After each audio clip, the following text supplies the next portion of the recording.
Hello, magandang araw po sa inyong lahat. Mga ka-viewers, meron naman tayong issue ating pag-usapan ngayon. Itong issue na ating pag-uusapan ay tungkol kay Maharlika na meron siyang patong sa ulo.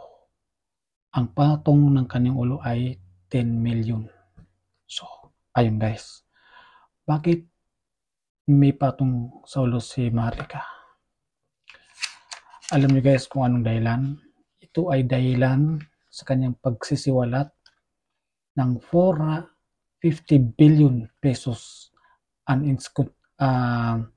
unconstitutional budget, no? Sa pagsingit ng budget ng mga kongresista, 450 billion pesos unprogrammed fund. So, ano sabi ni Pimentel? Kaya si Pimentel pinakyat niya sa Supreme Court dahil sa 450 billion pesos hindi na sabi niya unprogrammed fund yun. So bakit sinabi ng unprogrammed fund? Guys, ibig sabihin hindi nakaprogram para sa bayan yung budget na yan. So saan mapupunta yan guys? Sa mga bulsa ng mga kongresista at mga ewan ko kung senador kasama dyan yata, no? Kaya si Maharlika talagang nilabas niya lahat itong mga issue na 415 billion pesos kinakamkam ng mga kongresista dahil hindi naman program fund, no? Unprogrammed fund guys. Hindi ito intended para sa bayan. So saan mapupunta to guys? Mapupunta sa malalim na bulsa guys. Yun ang isang problema dito guys. Kaya nagkahirap-hirap ang Pilipinas dahil sa mga nakaupo sa ating gobyerno ay puros mga buhaya. Isipin nyo ba naman guys, 450 billion? Sobrang malaki yun guys, no? Kaya galit na galit ang mga kongresista kay Maharlika. So ngayon guys, tanong, sino ang gustong magpatumba kay Maharlika? Yun ang ating panoorin ng video guys. Yung video ni Maharlika, no? Dahil dito guys, hindi lang yan. Mayroong tinatawag dito na kasi hindi lang dyan. Mayroon namang issue na si Kuting ay gumagamit ng pulburon. Hindi ko alam kung ano yung pulburon. Panoorin na lang yung video guys, no? Yun, kaya galit na galit si Kuting.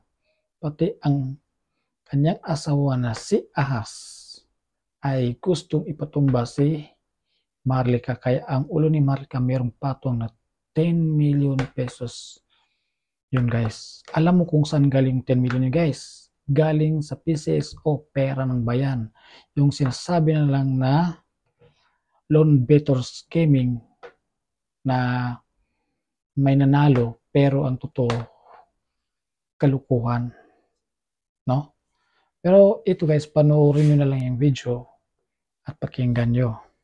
So kaya medyo galit kaya galit ang mga kongresista kay Maharlika dahil sa issue niyan sa 450 billion pesos.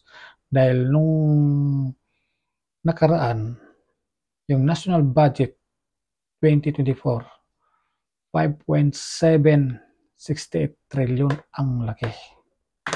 Yun guys. So ipakikita ko sa inyo ang video guys. Pakinggan nyo at panoorin nyo ang video ni Maharlika na meron siyang patong sa ulo.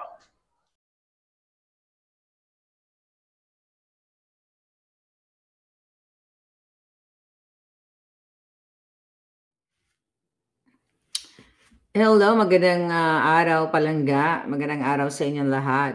At ayan, patuloy pa rin tayo na magbibigay sa inyo ng mga pasabog dito sa ating channel. So, kumusta kayong lahat? Grabe, patindi ng patindi talaga ang ating mga expose. Like yesterday, kasama natin si Sas Rogando Sasot na pinategi din ang kanyang page. At 2 hour ang aming vlog at talaga namang kakapulutan ninyo ng mga totoong impormasyon at aming mga personal na naranasan, na nakita, na na-witness sa pagiging Jejimon ni Liza at ni Marcos Jr. administration. But before anything else, bago natin pag-usapan ang pinatong nilang pera sa ulo ko, mga kapalangga, ay sabi ko nga palangga, isang beses lang naman ang buhay ng tao. Diba? Lahat tayo matitegi. Okay? Lahat tayo magugurgur sa mundong ito. Pero syempre, hindi natin hayaan na magurgur tayo ng isang ahas na butod. Actually, nakarating sa atin yung impormasyon na may patong ang, di ba nung nakaraan, sinabi ko na sa'yo, may hitman na pinadala na kinakausap nila dito. At marami naghaharas sa akin. And that's real. That's a real deal, mga palangga. Pero hindi tayo magpapakitang nanginginig ang tumbong ni Maharlika sa kanila. Kasi because of you, na-announce natin sa buong mundo na kapag may tumigi sa akin, walang iba ang magpapategi sa akin, kundi si Liza Araneta, Marie Luis Cacho Araneta Marcos, First Lady o First Ahas ng Pilipinas. First Lady Ahas. Ang mga eksena, actually, ang pag-uusapan natin tungkol sa PCSO at yung unprogrammed 450 billion pesos na kina-question at gustong dalhin ni Coco Pimentel sa kataas-taasang hukom dahil based sa kanilang pagsasaliksik, ito ay unconstitutional na pagsingit ng 450 billion pesos unprogrammed funds. You know what? Hindi na to kailangan pang explika kung bakit ang sabi dito ni Pimentel ay umaacting na executive department o presidente ang mga taga-congress, okay, sa lower house, okay, na umarte sila na basta-basta nilang umakting pala, okay, na magsingit ng mga unprogrammed funds. Dahil ito ay malinaw na hindi naman talaga ito intended para sa taong bayan. Any funds na nakapaloob sa 6-point-something trillion, actually, mga palangga, 6 trillion budget for 2024, ang mataas na porsyento dito ay mapupunta sa pangangamkam ng mga politiko, sa pagnanakaw ng mga politiko. Hindi lang ang Malacanang, kundi lahat, halos, ng mga kongresista at senador, ito ang mission nila. Ito ang excitement nila kapag may budget. Okay? Lahat sila excited kasi mapupunta talaga sa kanilang bunganga, sa kaban, sa kikunin nila ang kaban ng bayan, you know, para sa kanilang mga personal or vested interest. Kaya yung sinasabi ni Pimentel dito na 40 billion, you know, na unprogrammed funds, ito po ay kasabwat na naman si Smugs dito. Dahil hindi naman gagalaw si Tambaluslos. Kung napanood niyo yung aming vlog, ni interview namin, you know, chika-chika niya, Sas Rogando last night, ay doon mo makikita kung gaano kahayop si Liza Smugs. At tandaan ninyo, kinokontrol niya lahat. At doon sa kwento, sa napagkwentuhan namin, na ang power broker, okay, ay si Romualdez at si Liza Ahas. Dahil wala naman talagang power si Kuting. Dahil siya ay tatango lang at susunod-sunuran lang kay Liza. Hawakan ng kanyang itlog, pipisitin lang ni Liza ang kanyang itlog, ay wala siyang magawa. Okay? Kaya sunod-sunuran siya. So, Definitely itong unprogrammed funds na ito na na nilalaban ni Senator Coco Pimentel, ito ay talagang unconstitutional sa mata nating lahat. Diba? Dahil hindi nila ma-explain bakit biglang nagsingit ng unprogrammed funds. Diba? Unprogrammed funds, the heck. Diba? So we all know kung saan pupunta itong unprogrammed funds. Ito'y nakaprogram actually para sa kanilang mga bulsa, pambayad sa kanilang mga goons, pambayad sa panggugurgur nila. Dito pupunta to at pangangamkam, pambili ng mga designers, ng mga kabet nila, ng mga asawa nila, pang-travel nila. Lahat ito, hindi ito mapupunta sa at the expense of taong bayan. Di ba? Hindi ito i-enjoy, di ba? At the expense of taong bayan, yung pera ng taxpayers, yun yung ini-enjoy nila. Kaya kahit anong gawin natin mga palangga, hanggat nandyan ang mga buwaka ng inang kawatan, dapat nga palitan na silang lahat. Dapat nga lipulin na sila lahat ng tadhana, di ba? Para matapos na sila. Okay, but anyway, malinaw sa sikat ng araw na binabalahura talaga tayo. Well, you know what? Wala naman tayong ibang pag-uusapan dito kundi yung pagnanakaw nitong gobyernong ito at pagmamalabis. Lahat ng ehensya, sinabi ko na sa inyo, kasabwat ni Lisa, mapunta sa DHSUD, mapunta sa PAGCOR, kasabwat ni Lisa si Altenco na kumukolekta ng mali-maletang bag, di ba?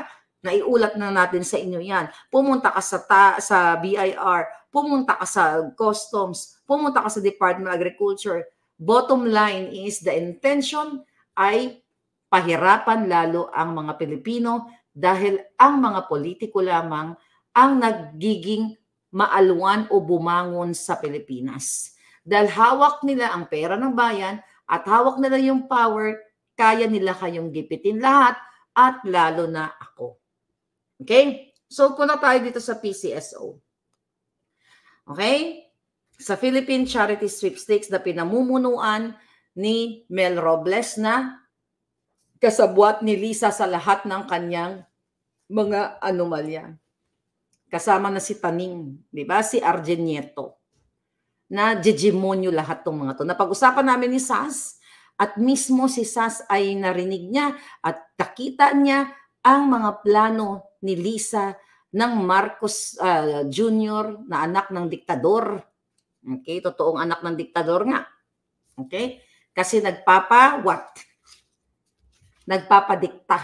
Okay? Nagpapadikta at nagdidikta. So, nakita ni Sas yun. I hope mapanood nyo, hindi pa nakakapanood, na itong si Robles ay dati lang nakatira sa Frisco. May kapitbahay siya actually na nakausap ko in the last year na nanglilimahid lang sila sa Frisco, wala silang pera.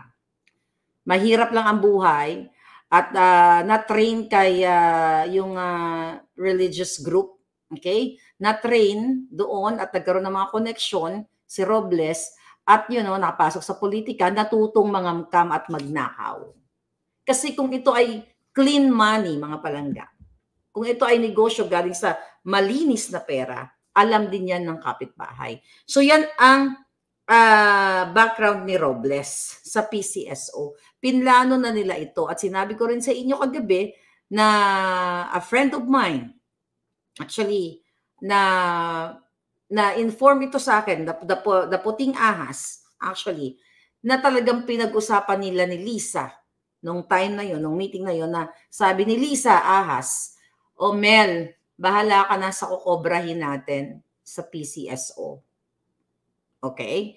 So mga kababayan, i-discourage ko kayo na wag na kayong magpa-uto dito sa PCSO. Okay? Dahil ang intention nila ay what?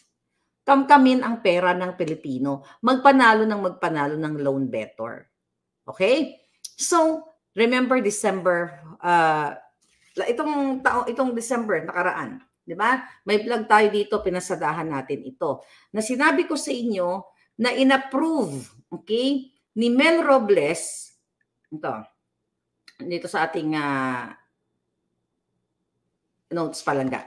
So, na inaprubahan ni Mel Robles ang Pacific Online Corporation na kung saan ito ang nasa likod ng automated, bolahan ng loto, yung technical side, okay, ng loto.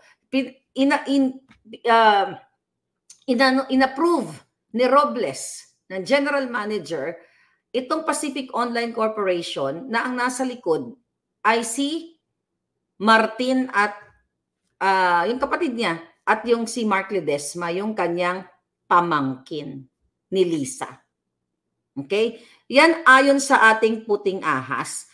Na sinabi ko rin sa inyo na itong project na ito ay originally na kay Cherry Covarrubias na nakapasa si Cherry Covarrubias dito sa sa bidding na ito, pero sinungalingan siya ng pera ni Lisa Smugs. Kaya tumahimik na siya sa Maharlika Investment Fund at pinaburan ang kamag-anak ni Lisa. Kung matino lang mga kababayan, ang ating mga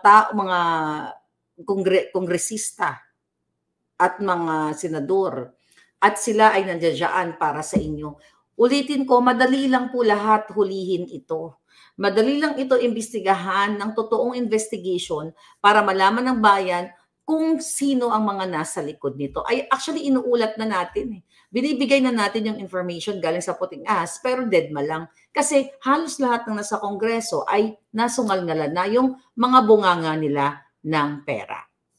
So dinadiscourage ko yung mga OFW na mag-bet dito sa sa trial, di ba? Trial run, 1 year ba nila ginawa yan, yung test run dito sa pagbibigay ng 500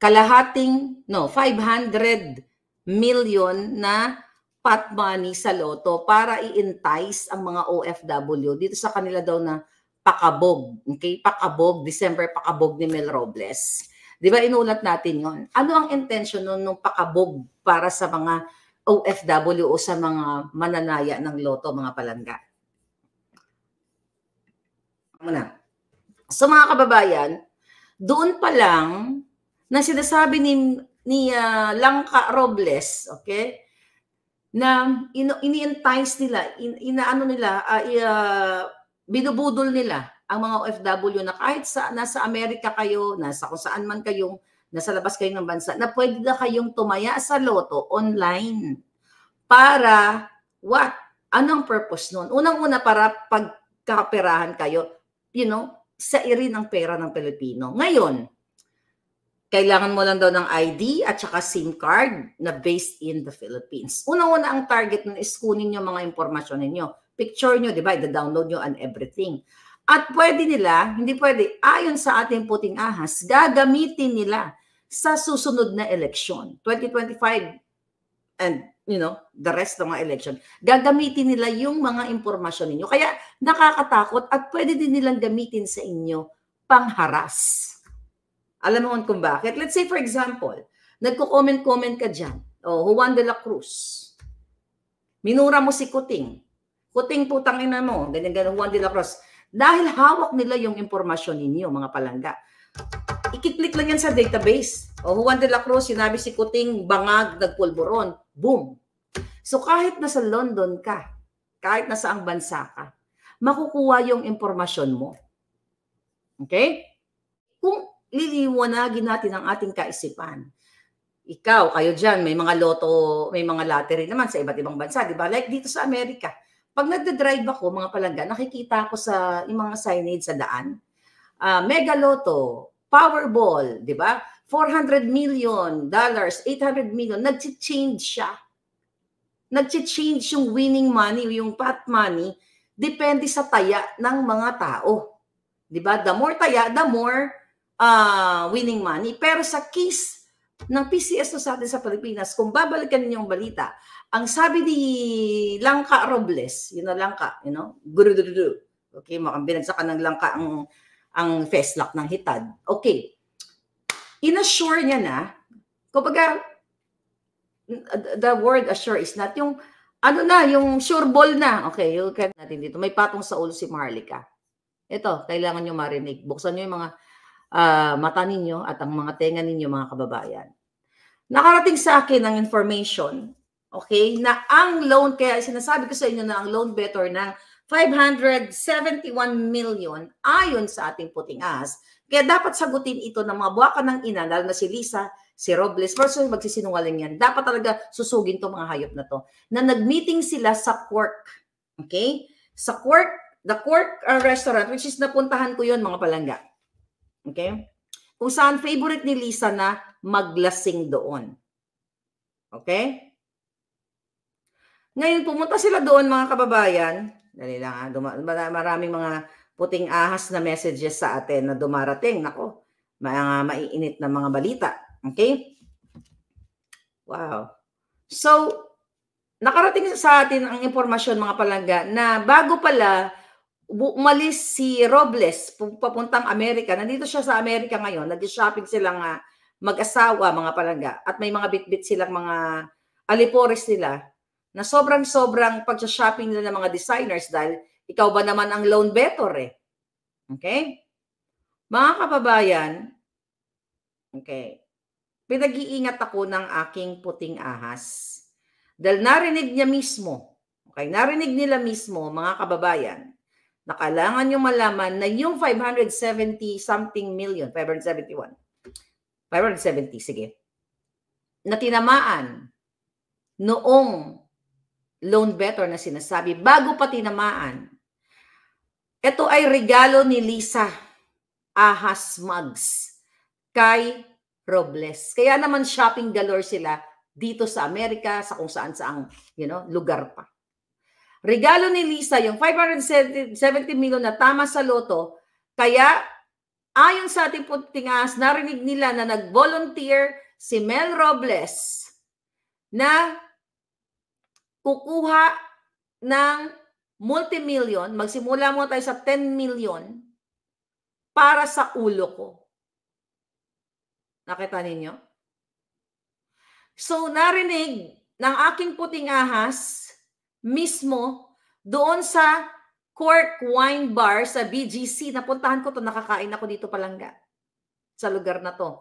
At nabanggit nga sa akin, ng mga tao doon, na doon tumatambay si Lisa para maglaklak ng alak. At doon sila, tinuro pa sa akin yung spot kung saan nagpapakalasing si Lisa at nagsisingot-sikuting ng kung ano-ano. Doon sila sa Cork Wine Bar. Dahil ito ay pagmamayari ng in-appoint niya na si Maynard Ngu. Okay? Diyan as a special envoy to China na may-ari ng Cherry Mobile. So, at hindi ka pwedeng pumasok doon sa na yon, sa bar na yon, yung Cork, okay, C-O-R-K, sa BGC kung hindi ka member o hindi ka kaibigan ni Maynard kasi ₱1,000,000 po ang membership doon. Yun ang nakarating sa akin nung time na nandoon ako. So, ang plano nila, mga palangga, 10 million. Dahil nagpanic sila sa pulburon, they will start at 10 million para sa ulo ko. Naghanap sila ng what? Manggugurgur sa akin. Now you know. Do you think matatakot pa ako sa mga yan? Diba? Ini-expose na natin sila. Okay?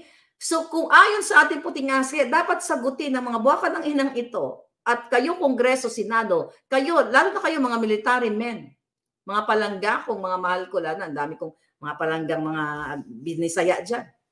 Okay. Kahit anong lahi, anong salita niyo. Narinig ng aking puting ahas, mga palangga. Paano nakarating to sa akin? Sabi ko sa inyo, sa bawat puntahan ninyo, dahil sa kademonyohan ninyo, may makakarinig sa inyo. And, patnugot yan ng tadhana, patnugot yan ng Diyos para malaman ng taong bayan na itong pera ng taong bayan, maliban sa kinakamkam ninyo, gagamitin nyo pa kung paano kayo gumurgur ng tao. Talaga mag-iingat ako. Thank you so much. Pero ako natatakot sa mga putang inang to. Imagine ninyo, panalo na sila, tapos pag nakapagbayad sila ng hitman nila, gugurgurin ako panalo kasi galit na galit. Ayon sa puting aso, galit na galit si Lisa Ahas sa akin at si Kuting. Dahil sa expose natin, lalo na kinakabahan sila sa pulboronic video. At yung in-expose natin na nagpupulboron siya. Hindi ako ang unang nag-expose ng pulburon na yan. Andyan si Coseteng, andyan si Pangulong Duterte. So mabalik tayo dito mga palangga sa patong sa ulo ko dahil galit na galit sila sa akin. So tama talaga, actually ibang puting ahas to eh. Ibang puting ahas to. Bago pumunta pala itong sa Amerika, si Robles, kung saan nagsha-shopping sila dito. Sabi ko nga, kamag-anak nila nag-send sa akin ng mga pictures kung paano sila mag-show off. I think nandito. Teka, tignan natin. Pakita ko lang. Okay? Make sure na hindi mahuli yung yung kamag-anak. Ito, pakita ko lang ng bonggang-bongga ha. Yung picture ito. Ayan. Okay. Screenshot ko lang to. Okay. Itong mga dating uhugin, mga dating dugyot na walang pera, ayan. Ewan ko kung sino anak ba niya to kasama niya. Ayan, From head to toe, okay? Itong asawa ni Robles na sa Beverly Hills. Ayan. Okay? Okay, nakita nyo? Okay, hindi ko kasi nakikita dahil may harang yung screen ko. Ayan. Ayan, ito yung mga outfitan. Nasa Beverly Hills. Okay, another picture, mga palangga. Okay? Nasa Vegas naman. Okay, nasa Las Vegas. Ito few days ago to bago mag-New Year. Okay? Ito. Tingnan mo, naka-Chanel naman, pati chinelas, Prada. Saan kukuha yung dugyot ng pera na yan? Kung hindi galing sa pangangamkam. Okay? Ayan, mga palangga. From head to toe. Ayan. See? Ayan sila. So, mga kababayan, at isa pa sa napag-alaman natin, naghahanap sila ng property dito sa Amerika para bumili ng bahay. Imagine nyo po, tangina, wala pang magdadalawang taon para si Kuting. Naghahanap na sila ng bahay dito para mabili. At we're just talking one person dito, si Robles. Tapos ngayon, mga kababayan, mga palangga ko. So, kaya bago umalis si Robles, dinig na dinig ng aking puting ahas na naghahanap sila ng hitman at papatungan ng 10 million pesos or token pesos.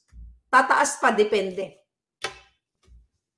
So, alam nyo na, kung mategi ako, alam nyo na. So, kailangan nyo speak up, mga palangga. Purdoy ang Pilipinas, sabi ni Michael Jabagat. 250,000. Ano yan sabi ni Palangga? House sa US sa probinsya. Palangga, if you buy a house in Beverly Hills, walang 250,000. $4 million pataas. When you go to mga magagandang location, ganyan ang ang hahalagahan dito, 4 million. Yung makuha ka 3 million, di ganun kaganda. Diba? Pero kung tama ka, kung sa probinsya, sa mga bundok, diba? Punta ka siguro sa basta yung mga area na never heard. May mga ganong klaseng halaga ng bahay. Diba? Or when I say, not never heard, yung wala sa city, nakatulad sa yung like LA, Vegas medyo mura diba? So, yun yung ibig ko sabihin. Okay? So, yun. So, diba, sinabi ko nga sa inyo, inoferan nga ako diyan dati, name your price, diba? Para tumahimik ako. Diba, ang na-vlog na natin, ang sabi ko sa kanila, ano daw ang condition na gusto ko. Name your price at kung ano ang kagustuhan ko. Sabi ko, bumaba lang si Kuting. Mag-resign na siya para makatakas na ang Pilipinas sa isang pulboronic na gobyernong ito. Okay? Sabi ni Gerson, sila ang nananalo. 200% na budol talaga tayo, sabi ni Marites Inoue. Marites, kumusta ka na palangga? So, $4 million plus property tax. Ang daming nakakaalam yan, mga palangga. So, yan ang dapat malaman ng taong bayan at ang ating mga taong gobyerno na may natitira pang matitino na ito na lang ba yung gagawin nyo sa Pilipinas? Ito ba ang gagawin nyo sa tao itong mga umaasang gumanda ang buhay nila o hindi man gumanda, magkaroon lang ng opportunity na makagkaroon ng trabaho, na mabuhay nila ang kanilang mga pamilya, makapagpadoktor sila. Putangin na, PCSO, Philippine Charity Sweepstakes. From the word charity sweepstakes, dapat ang profit ng 30%, okay, ng profit ng makukuha sa mga mananaya ay ibibigay sa tao sa kanilang pag may sakit, di ba, sa mga hospitals. Pero saan nilalagay? Sa ulo ko. Imagine nyo, kumuha pa sila ng pera para Kikitilin ang buhay ko gamit sa pera ng bayan ninyo. Buti sila na kung pera nila eh. Di ba? Nakita niyo yung kahayupan nila? Well, it's not really mabuti kung kikitil ka ng buhay.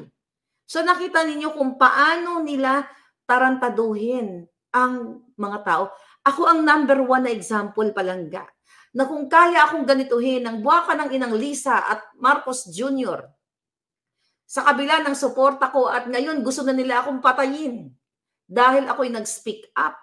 Dahil hindi ko kinakaya ang pambababoy nila sa inyo. Ano yung pambababoy? Pag nanakaw nila, 2022, well, I think I started December, ano? No. Yeah. Last year, sinabi ko na sa inyo na lahat sila nagbilihan na ng bahay. Si Paul Soriano, bumili ng bahay. Yan si Mel Robles, bumili ng bahay. Si Dark Choco, lahat sila nagbilihan ng bahay. Chief of Staff ni Sandro, even mga assistant secretary, dyan sa Presidential Communications. Halos lahat nagbilihan ng bahay. Jay Santiago ng PPA. Sino pa? Halos lahat sila nagpatayuan ng bahay, mga kababayan. Yung mga taga-PCSO, nagpatayuan ng bahay. Ang sweldo ng mga yan, the most, sa pag-secretary ka, 300 ba? Tapos papatayuan kayo ng mansion ang pinapatayo? Saan kayo pupulutin?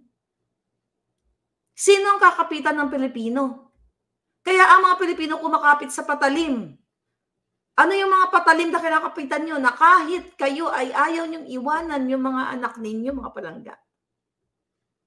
Nangingibang bansa kayo. Katulad ng ginawa ko, iniwan ko yung mga anak ko dahil gusto ko magkaroon ng maalwang buhay sa kanila. Kinuwento ko na yan sa inyo. Yun yung masakit. Kumakapit tayo lahat sa patalim. Yung iba, natitegi. Yung iba, nagagahasa. I'll tell you a story. Ito, bigla ko naalala. Ngayon ko pa lang yata na ikwento to. Alam niyo, nung bago pa lang ako sa Amerika, mga Palangga, ako pa lang mag-isa. Diba? Kinuwento ko siya, nagtindera ako ng churros. Diba? Nag-one-on-one ako habang nagre-review ako. Diba? Kasi kailangan mong mabuhay sa Amerika eh. Siguro mga first month o second month ko dito sa Amerika, habang nagpaplano kung i-apply ko yung student visa ko during that time. Meron akong pinasukang trabaho, one-on-one, dito sa North Hollywood. Natandaan ko. Bigla ko lang naalala, hindi ko pa ito naikwento sa buhay ko yata. Alam mo bang may pasyente ako na may anak siyang kuning-kuning? Okay, na nakatira nasa kwarto kami ng pasyente. Tapos itong si... Pero in fairness, wala na, thank God, wala nangyari sa akin. Naalala ko pa nga yung pangalan ng anak niya, si Richie. Okay? So, nandoon sa garahe. Okay? Nakatira yung lalaki. Siguro my age. So, alam mo yung nasa bingid, alam mo yung takot na takot ako, pero kailangan ko magtrabaho kasi kailangan ko magkapera. Kailangan ko mabuhay Palangga. Alam nyo ba na nagtatrabaho ako, inaalagaan ko yung matanda, I was 2 months pa lang dito, meron akong patalim sa ilalim ng unan ko. Hindi pa yan narinig. Ngayon ko lang naalala because of this story kayo na kumakapit kayo sa patalim, tumatakas kayo sa bansa na kung tutuusin ang daming pera, ang daming resources, pero na kinakamkam lang ng mga hayop. Meron akong patalim Palangga sa ilalim ng unan ko. Kasi may nakikita akong something, may manifestation ng something yung anak niya. Pero hindi naman ako everyday nagtatrabaho doon. Reliever lang ako. 2 days, 3 days, I think weekender ako. Every time na magtrabaho ako doon, lagi ako may kutsilyo sa ilalim ng unan ko. Kasi iniisip ko, baka mamaya, anuhin ako nito, di ba? At least makalaban ako, mga Palangga. So yun yung alam ko na nararamdaman nyo din dyan. Lalo na yung mga nagtatrabaho, yung mga household worker. Di ba? Pag nasa loob kayo ng bahay, di ba? Ang mga ninyo, hindi nyo kilala yung mga tao eh. Hindi nyo kilala yung mga anak ng amo ninyo. Kaya nga may natitigi eh. Di ba? Kaya nga si Sara Balabaga, nakaibigan natin, di ba? Alam niyo naman ang issue niyan, ano nangyari sa kanya. Na iba nagagahasa, nangyari sa akin yung Palangga.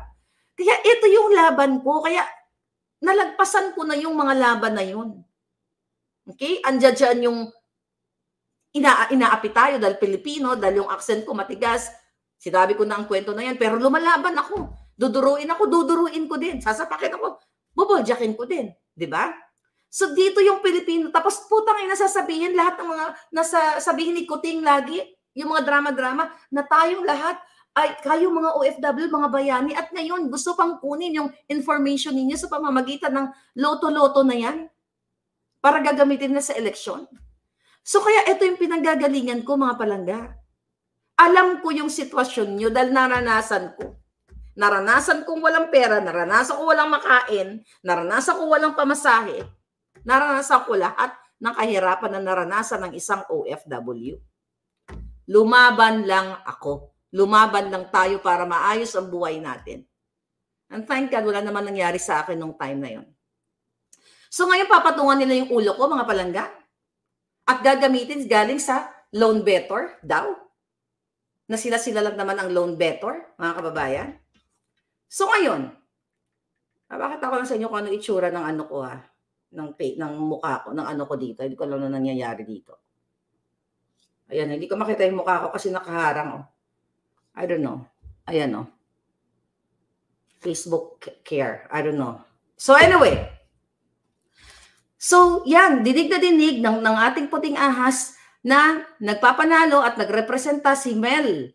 Okay? Robles. Sinabi ko siya na ipa-blatter ko na yung mga hinayupak na mga yan. Okay? Na naghanap o manggugurgur sa akin. Asa na, sabi ni Gabe Sagerbach. Asa na yung mga senador? Wala, hindi na tayo ipagtatanggol ng mga yan. So kailangan nating kumilos. Hindi magsasalita, sabi ni Orange. So kailangan nating kumilos, mga kababayan, dahil binababoy na tayo. At remember, mabalik ko lang tungkol dito sa mga vlogger nito dahil pinatutumba na kami ngayon di ba? At ito pang isang impormasyon na nakarating sa atin galing sa puting ahas. Remember last year ba yon o 2022, na nagsalita si Taning Pinoy, okay? Na nagsalita itong si RJ Nieto na may tatagilid na vlogger. Ako daw po yun ang sinasabing may tatagilid na vlogger. Kasi, di ba, pinlano na talaga nila akong patagilirin bago ako mag-speak up. Hindi lang nila ako mapatagilid dahil palus din ako. Okay? So, yung sinasabi ni Taning, i-forward sa akin yun, di ba? Na may tatagilid na vlogger. Kasi galit na galit si Taning at si Robles at si Lisa dahil nga nagsimula na ako noong 2022 na kalabanin ang kahayupan nila sa inyo. Na i-expose ang kanilang katiwalian sa inyong lahat. Kaya may tatagilid na vlogger, ako yung gusto nilang patagilirin. At ngayon, kukuha sila sa loan betters price o galing sa pera ninyo, galing sa loto para pangbayad sa ulo ko. Kaya sabi ko sa inyo, mga palangga, ako lang ang hindi nakikita yung sarili ko. Okay naman, thank you. So, eto yung kapalit. Noong panahon nga ni Noynoy, walang, although may nanggipit-gipit din sa akin, di ba, yung mga kampo ni Lenny dito, padala ng cease and desist letter sa akin, di ba, tinakot-takot din ako. Pero iba ito. Iba ang polboronic government. Kasi nga, dahil hindi na nga nag-function ang utak ni Kuting at wala na silang awa sa Pilipino at wala silang, at ungrateful sila, wala silang utang na loob sa isang Marlica na nilapitan nila para i-promote sila. Putangin na ninyo. Tangay na kayo, Kuting. Saan yung ano ko? Visit. Okay? Ha? Kayo ang lumapit sa akin. Hindi ako lumapit sa inyo. Kayo ang lumapit para ikampanya kayo, para utuin ang taong bayan na pinaniwala nyo ako na kayo ay gagawa ng tama sa taong bayan. Mga hayop kayo, lahat ng pagkikita natin, kayo ang nag-imbita sa akin. Hindi ko isiniksik ang sarili ko dahil hindi ko kayo kailangan sa buhay ko. Ni piso hindi ako nanghingi sa inyo, mga buwaka ng ina ninyo. Tapos ngayon, ang kapalit, pera ng Pilipino, pangbayad sa hitman. Hindi na kayo pwede magsinungaling. Narinig na ng taong bayan. Akala nyo makakatakas kayo, makakaligtas kayo sa krimen na gagawin nyo, sa mga gagawin yung krimen.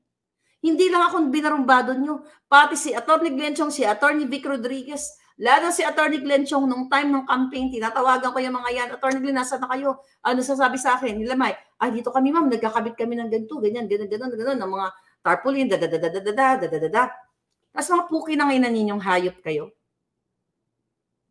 Diba? Gusto nyo pa kaming ipagurgor? Kayo nila tambaluslos? Gusto nyo kami magkakasabot kayo, mga hayop kayo? Talaga kayo dapat nalubog talaga kayo sa kumunoy. At hindi lang kayo lulubog sa kumunoy, hihilain kayo ng taong bayan.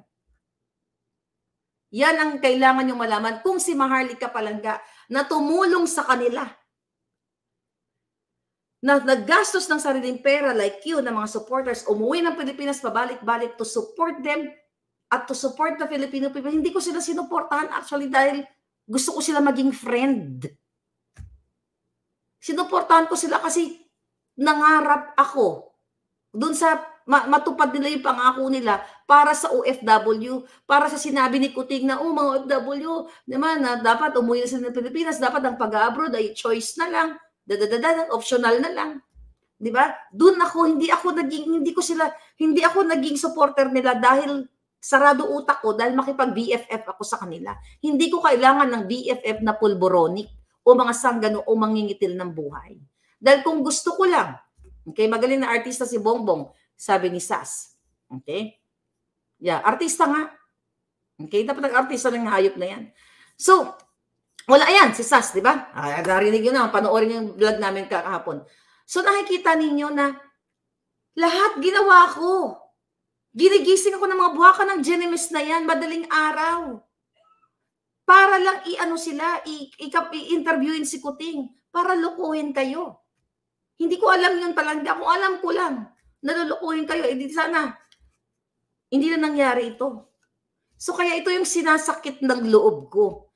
Gumastos ako, nag-spend ako ng panahon, kasi umasa ako, sabi ko ba nga, di ba, kung napapanood niyo ako, nasabi ko gusto ko na mag-retire sa Pilipinas, early retirement, kasi gusto ko na lang magsasaka ako, magtatanim ako. Kasi yun talaga pangarap ko sa buhay Palangga. Gusto ko maging farmer sa maliit lang na farm.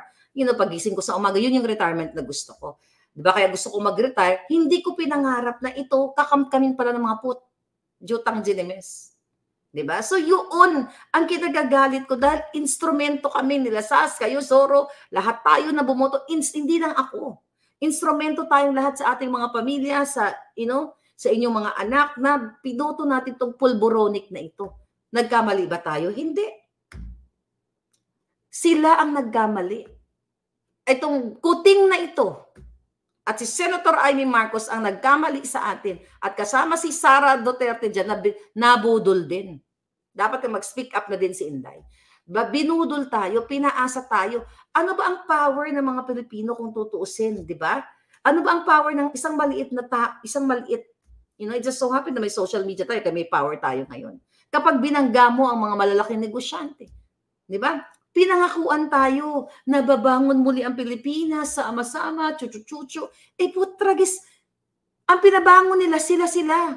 Yung pera na pupunta sa kanila, nakita niyo mga picture. Ang dating mga uhugin, mga dugyute na nakatira lang sa Frisco si Robles, ayon sa kapitbahay na wala ring malamon, kung maka-shopping sa Beverly Hills, sa Vegas at kung saan makatravel, gamit ang pera ng bayan, hindi ka pa magising mga Palangga. Hindi po pa naintindihan yon. I know everyday andyan kayo, but kailangan pa nating dumami ng dumami at dapat talagang tapusin na natin to. Kung talagang matinulang ang gobyerno natin, mga Palangga, sabi niyo nga kanina, Kongreso, Senado, madali lang huliin itong mga loan debtors. Di ba? Kung kami ni Sas ay hindi nyo lang gugurgurin. Kung hindi nyo lang kami gugurgurin, hindi nyo gagamitin ang pera ng bayan, kasuhan nyo kami at tatayo ako sa witness stand para ipakita ko yung lahat ng ebidensyang hawak ko sa iyo, Lisa.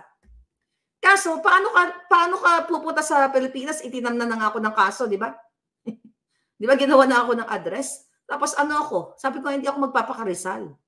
Okay? Kung ma-assure ang buhay namin ni Sasa sa China, tatayo kami sa witness stand at sabihin namin ang lahat ng nalalaman namin ng iba, hindi nyo pa alam, para durugin itong gobyerno ni Kuting, itong pulburon. Kaya kayo, mga men in uniform, na kayo ay sumumpa, nag-aral, pinaaral kayo ng mga tatay ninyo, di ba, o mga lolo ninyo na sinabi, anak, o mag-aral ka sa PMA para ikaw ay maglingkod sa bayan, ipagtanggol mo ang iyong bansang Pilipinas, anak, ganyan, dadadadada.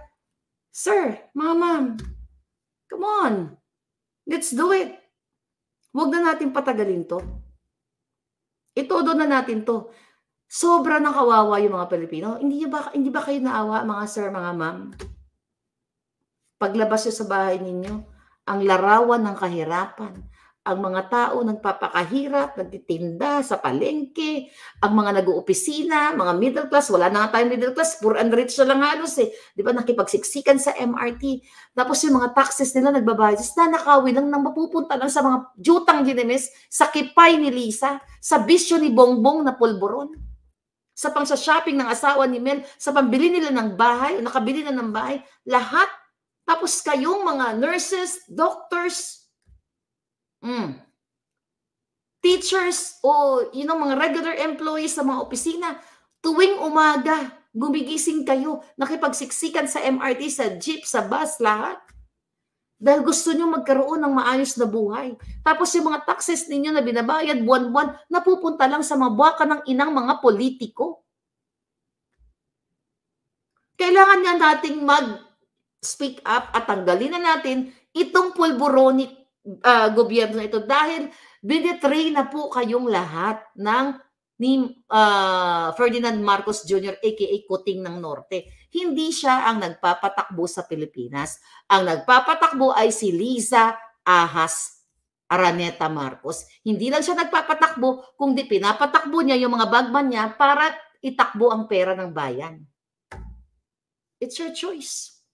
Napatungan na ulo ko sa kadadakdak ko dito, kaka-expose. So mga ka-viewers, napanood nyo ang video ni Marlica. Masakit para sa atin guys, mga ka-viewers, yung perang bayan ginamit sa walang kabuluhan. No? Una-una, ang kaba ng bayan napunta lang pala sa mga kongresista na malalim ang bulsa. At hindi lang yan guys, mayroon palang ahas na kumakamkam sa lahat ng pera ng taong bayan. No? Itong sinasabi ng ahas at Kuting na yung pera na yan mapunta lang sa kanilang mga bulsa. Kawa ang mga taong bayan guys.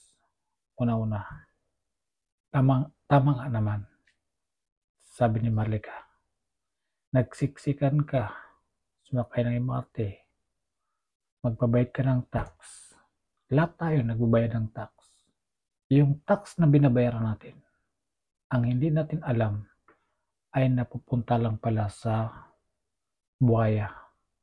No? Buhaya. Yung buhaya na sa gobyerno.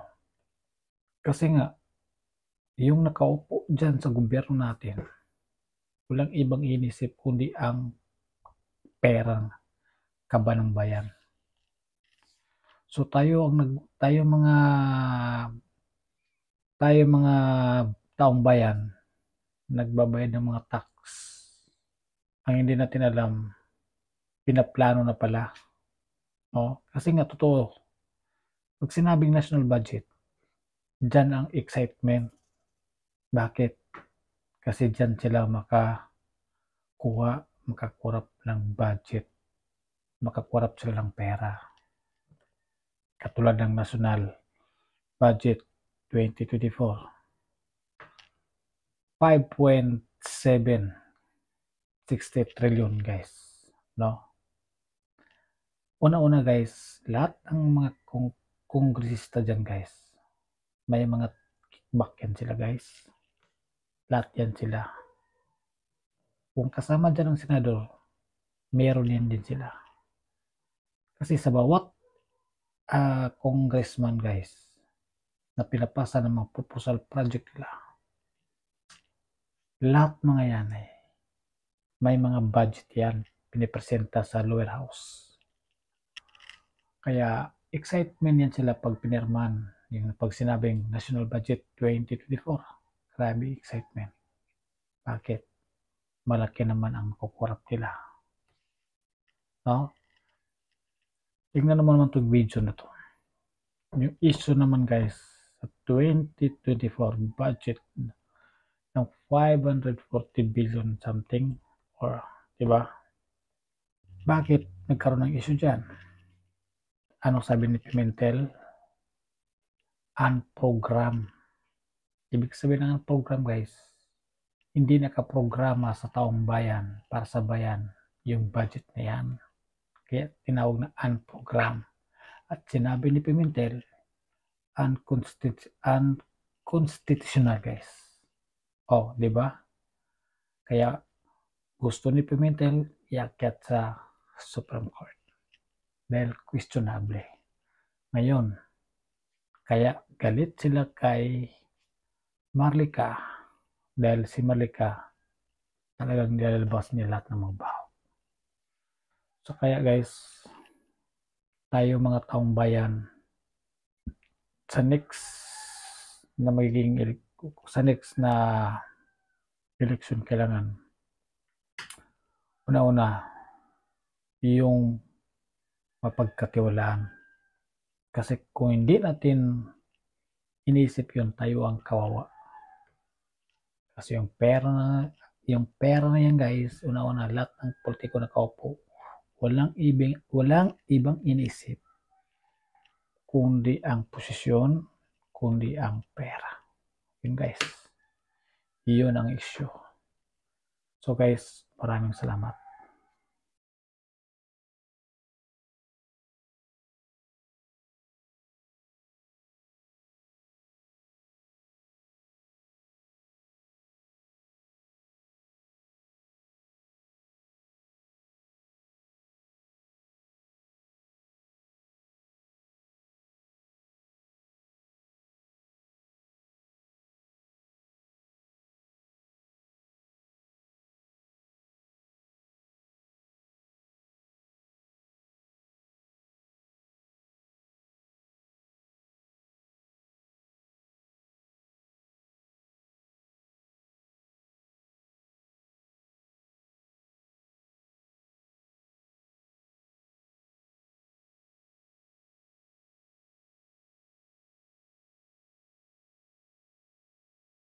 Yan ang aking reaction dyan sa issue na yan. Thank you guys.